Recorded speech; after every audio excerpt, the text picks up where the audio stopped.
Hi, I'm Miss Lovelady and I teach 3rd grade ELA at Sally Humble Elementary. Today we're going to read a book that, I know I say this a lot, but is one of my favorite books. It's called The Fantastic Flying Books of Mr. Morris Lessmore.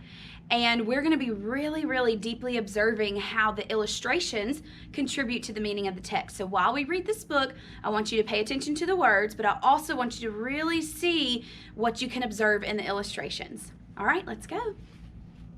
The Fantastic Flying Books of Mr. Morris Lessmore. Morris Lessmore loved words. He loved stories. He loved books. His life was a book of his own writing, one orderly page after another. He would open it every morning and write of his joys and sorrows, of all that he knew and everything that he hoped for.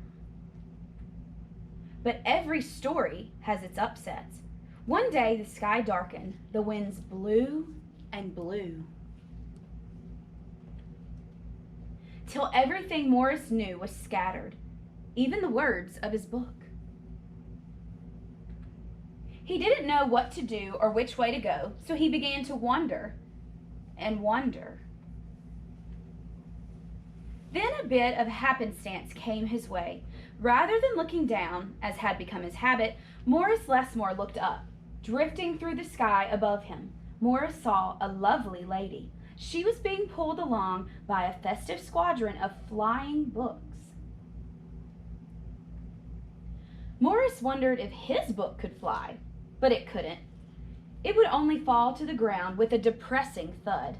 The flying lady knew Morris simply needed a good story, so she sent him her favorite. The book was an amiable fellow and urged Morris to follow him. The book led him to an extraordinary building where many books apparently nested. Morris slowly walked inside and discovered the most mysterious and inviting room he had ever seen. It was filled with the fluttering of countless pages, and Morris could hear the faint chatter of 1,000 different stories, as if each book was whispering an invitation to adventure. Then his new friend flew up to him and landed on his arm. It held itself open as if hoping to be read. The room rustled to life, and so Morris's life among the books began. Morris tried to keep the books in some sort of order, but they always mixed themselves up. The tragedies needed cheering up and would visit with the comedies. The encyclopedias, weary of facts, would relax with the comic books and fictions. All in all, it was an agreeable jumble. Morris found great satisfaction in caring for the books, gently fixing those with fragile bindings and unfolding the dog-eared pages of others. Sometimes Morris would become lost in a book and scarcely emerge for days.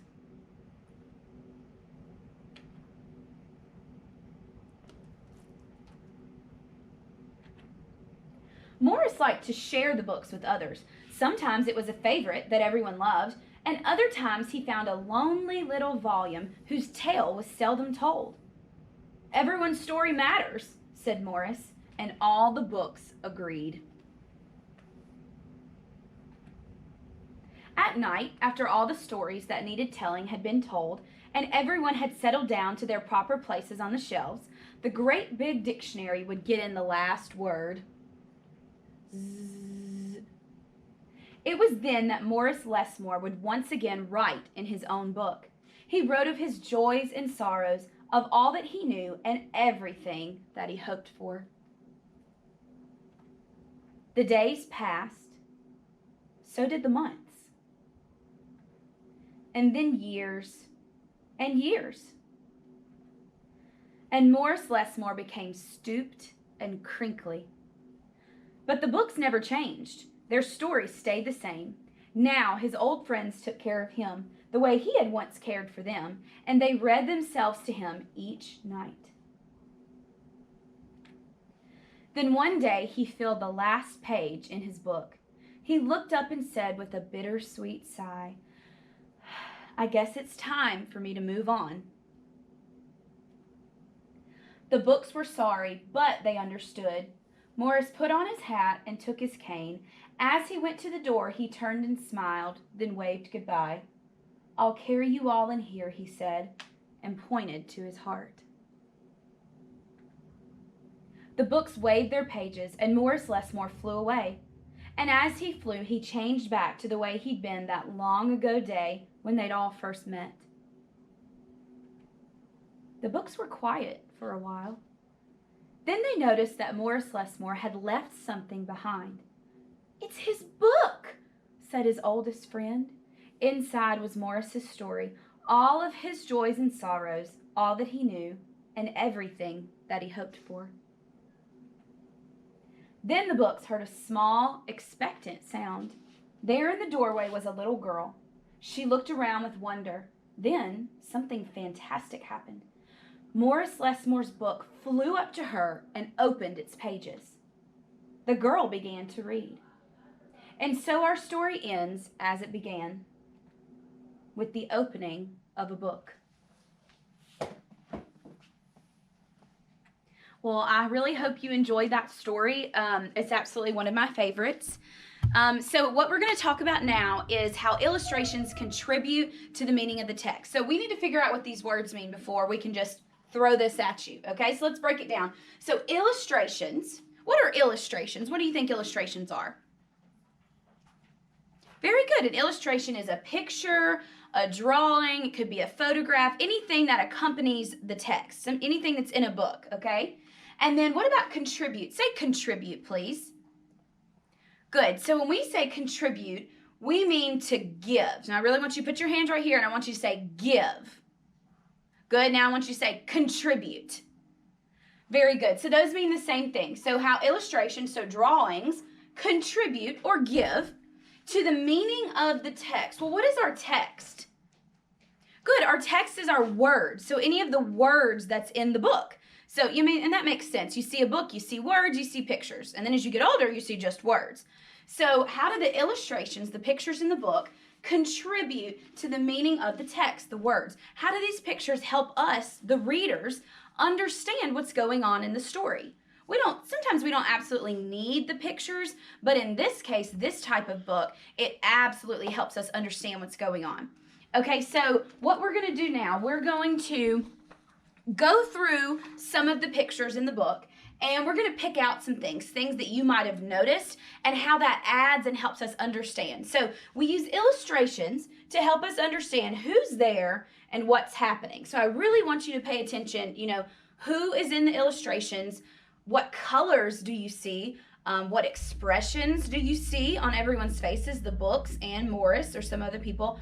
You can even look at body language. How are people standing? What do they do with their hands? So all of those are going to give us clues into how the illustrations add to the meaning of the text.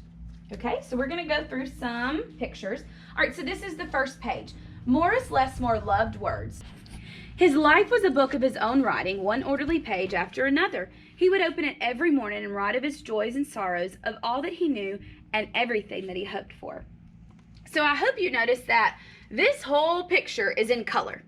And usually we associate color, or bright colors especially, with something good. So Morris, based on his expression and what we read in the text, Morris is very content. He's very happy.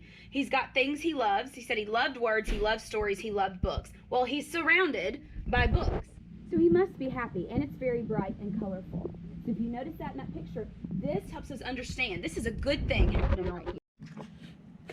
All right, so you notice on this page, as soon as we flip the page, we see a totally different color. So on the previous page, we had bright colors. All right, now we have a gray color. We see chaos. We see things flying around. So we automatically know that when it goes to this gray screen, something has happened. Like, it's not all cool and chill anymore. Okay, so we see the dark color. The mood has changed. You immediately know as the reader, before you even read these words, that something is going on. Okay, we see some words that give us some context clues. We see upsets. That's not good. Sky darkened. Winds blew and blue. We know that that means a storm. And I really like how the author or the illustrator really made the words, the winds blew and blue, and they kind of blow off. And then if you also look at Morris's expression right here, first of all, his body language, he's flying through the sky. I would not call that positive. He's not skydiving. So his mouth is open, so he does not look very comfortable or content like he did on the other page. And he's reaching for his book, which we know from reading the previous page that his book is very important to him. So these illustrations definitely let us know that something is going on that's not positive. All right, let's look and see how else the illustrations contribute to the meaning of the text. We have this next one. Then a happy bit of happenstance came his way. Rather than looking down, as had become his habit, Morris Lessmore looked up. Drifting through the sky above him, Morris saw a lovely lady. She was being pulled along by a festive squadron of flying books. All right, so the first thing that I noticed as a reader is that this page is gray and this page is colorful. So once again, the mood immediately changes because of the color. Before you read the words, you probably noticed the colors. Morris's expression, let's look at his face. He looks kind of dull. He doesn't look excited. He might even look confused, but he, sad, just like the gray color, we associate that with sad. And then we look at the flying lady over here with all these colors. I mean, she looks pretty content. I mean, she's flying with books, but they look like balloons. Balloons make us think happy. She's got bright colored shoes on. So she seems really happy. And the flying lady has lots of books, while Morris only has one book. And we already established on the first page that Morris loves books, so that's a very good thing for him. So it's sad that he only has one, while the flying lady has several. So that's how we know this is more of a negative, sad mood happening, and this is more of a happy, beautiful sky, good things going on. Very good. All right, now the next one. Morris slowly walked inside and discovered the most mysterious and inviting room he had ever seen. It was filled with the fluttering of countless pages, and Morris could hear the faint chatter of 1,000 different stories, as if each book was whispering an invitation to adventure. So once again, we look at the color. What color is Morris? What color is the library?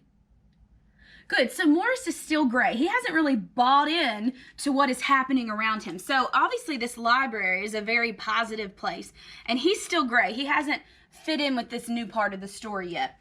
His expression is confused. He doesn't know what's going on. He kind of has his body language is kind of to himself. And I kind of wanted to point out that the text never says that this is a library. It says it was filled with the fluttering of countless pages. There's lots of books. He walked in and discovered the most mysterious, inviting room he had ever seen. We know, glancing at this, that this is a library. So the illustration really, really helps us here. But he doesn't know that it's a library, and that's why he looks confused. So I thought that was important, that the author never says the word library. It's just shown in the illustration.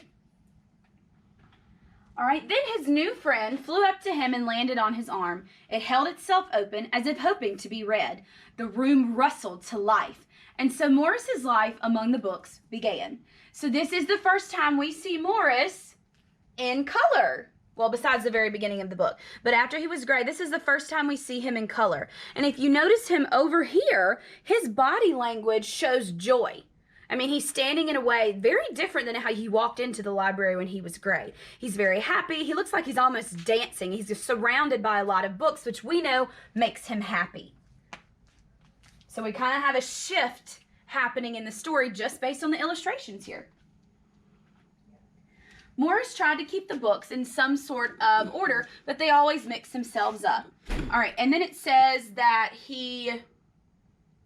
Morris found great satisfaction in caring for the books, gently fixing those with fragile bindings and unfolding the dog-eared pages of the books. So if you study this illustration over here, what does the illustrator make Morris look like? He looks like he has a different profession than somebody who works in a library.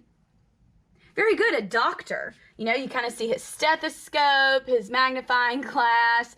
Over here, he looks nervous. So it's making him look like a doctor. So that shows humor and creativeness. So I just thought that's one of my favorite pictures in the book.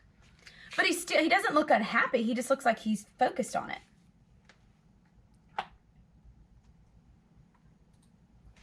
Okay, and then sometimes Morris would become lost in a book and scarcely emerge for days. So this illustration shows him being lost in a book, which we know as third graders that's non-literal language. He's not literally lost inside of a book, but we use that lost in a book, meaning that he's so engrossed in what's happening in the book, he's not paying attention to anything else around him.